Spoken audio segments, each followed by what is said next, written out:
Hey everyone, this is your guy Arman Thakur. Welcome back to another YouTube video. Before I start this video, make sure you hit that like button and subscribe button, and in the end, don't forget to share the video with your friends.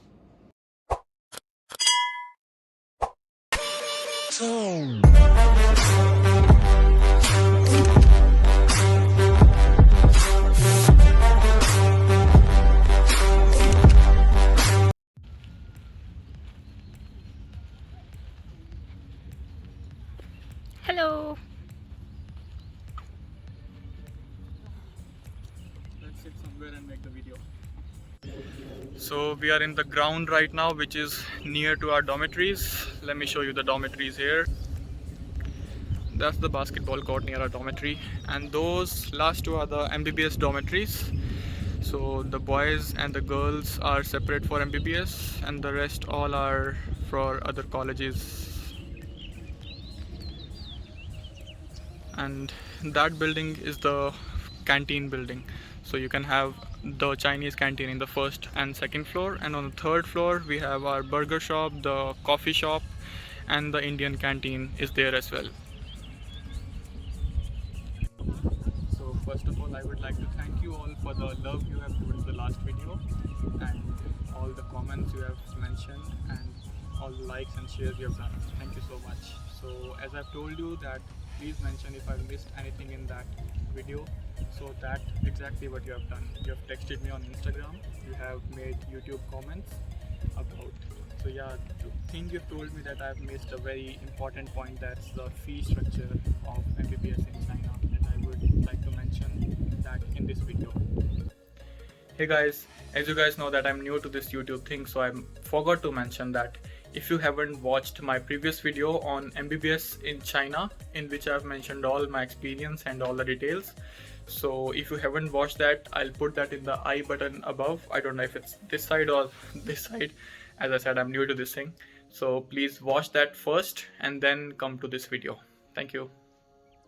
So before I get into the fee structure of MBBS, I would like to share some points on the that enrollment in this university, which I might have not mentioned in the last video.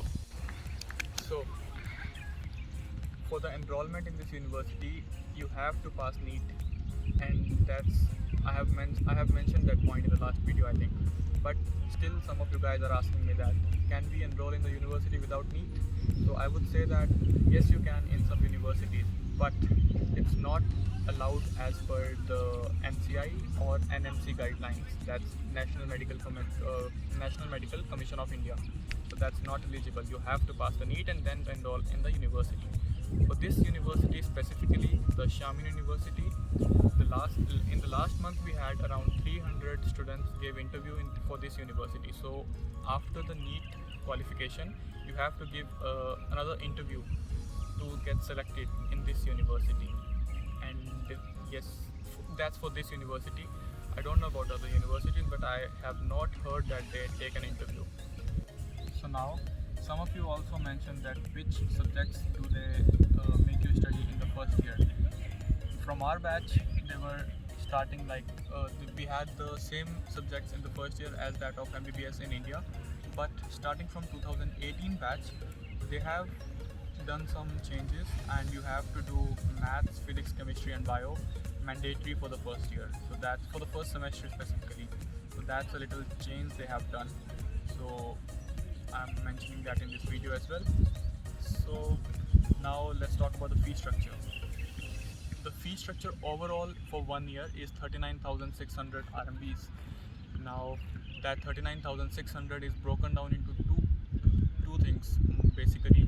First is the 38,000, which is the academic fee for 1 year, and the second is the 1600 yuan, that's the hostel fee.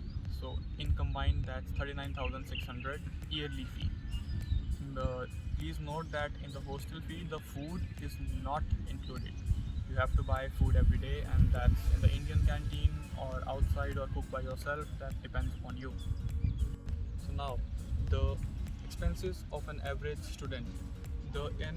Like a monthly expense of a student might go up to 1500 RMBs and as minimum as 700 to 800 RMBs.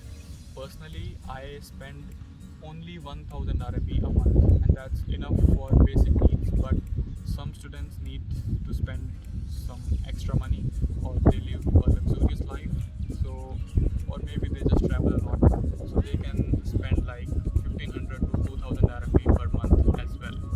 All the cost I'm mentioning is in RMBs, yuan, not in Indian rupees. Please note that. So as per the expenses, the food in the Chinese canteen is really cheap, and you can have a lot of things, but you need to adapt according to the Chinese taste. So you need to wake up early and have a breakfast at 6 a.m. or 7 a.m. in the Chinese canteen, and then go to the classes, attend the classes, then come back, maybe go to Indian canteen or again Chinese canteen, depends upon you. And that might save you a lot of money if you can eat Chinese food, so because it's really cheap. And if you decide to eat in the outside restaurant, that might cost you a lot because they are expensive as compared to the restaurants in India. Now some students or maybe some aspirants also asked me about if they want to settle in China. So yes, you can, but there's a catch. If you want to settle in China, first of all you have to pass the Chinese language examination, that's HSK. There are different level of that examination. So for the work visa you need to pass HSK level 6, and that's really difficult. And after that, after you have cleared the HSK exam, you need to give Chinese medical license exam, which is comparatively easy as that of FMGE in India, or USMLE or PLAB or NMLE.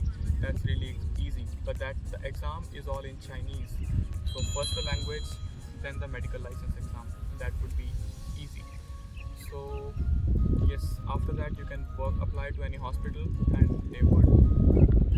There are some hospitals in Shenzhen which I have heard of. There is an Indian guy there who works in that hospital and has been working in that hospital for around 4 years now. So yes, you can search the hospitals, and yes, you can enroll in the hospitals after you have done your MBBS. So I hope this video clears all your doubts which I have not mentioned in the previous video. So please don't forget to hit that like button and subscribe button. Yes, it would boost my morale and help me to make more YouTube videos for you. So yes, please ask me if you have any doubts on Instagram as you have done before. I really like that, and I appreciate you guys approaching me. So let me know in the comments below what do you like about my university, and what would you like to know more about my university. I'm planning to make a full university tour in the upcoming days, so please make sure you subscribe to my channel and stay tuned for the further content.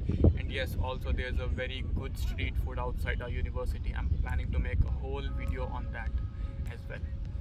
So yeah, I hope you enjoy the video. Have a good day.